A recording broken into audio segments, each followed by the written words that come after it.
So I was talking to this mother one time, and she was expressing to me or recounting the story about a time when her teenage son had ran away. And what had happened was the boy had gotten caught doing something he shouldn't have been doing, and the mother and the father gave him some consequences for his actions.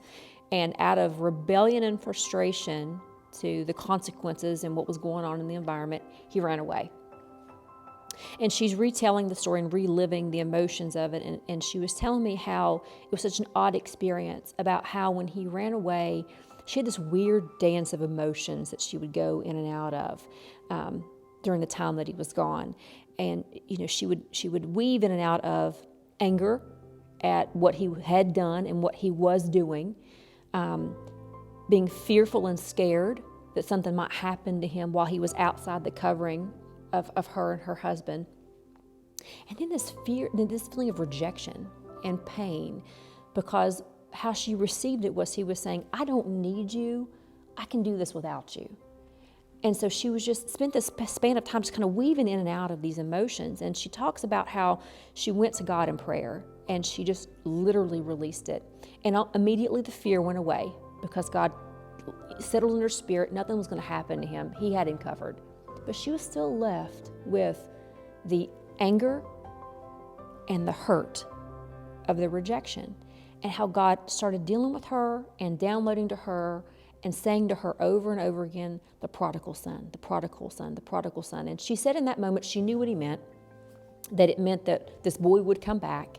And then when he did, he could not be met with anger, not to give him a list of things that he had to do to get in right standing with the parents again, but just to welcome him, tell him that you love him, because there would be time to work out the landscape of everything that had happened moving forward. And so as she's telling me this story, God starts dealing with me and downloading to me and showing me that as his children, that's how he feels when we rebel against him. He feels rejected. And he has this weird dance of being angry and being hurt. But I'm so thankful that he expresses his perfect love towards us, and he holds back his wrath. And just like the prodigal son, he's just like, okay, come on back, because he knows we have time to work out this landscape of stuff moving forward. And he started showing me that some of us get stuck in that moving forward part, that some of us had that same dance of emotion when we've been rejected by someone that we love, and we start battling and wrestling those feelings of anger and hurt. And instead of embracing and forgiving and applying that perfect love that the Father applies to us, we get stuck in a rut and we just start spinning our wheels and we start to get consumed by those feelings.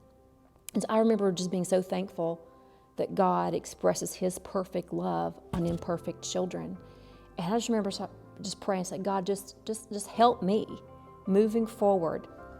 Be a reflection of you when I'm rejected in those times of hurt. Help us be a reflection of you, Lord, and apply your perfect love to your imperfect children so we don't get caught in that same rut and get consumed by those same emotions. So my prayer is that when we feel that sting of rejection from other people, my prayer is that we can allow ourselves to be a reflection of God, offer that forgiveness, because the forgiveness frees them, but it also frees you.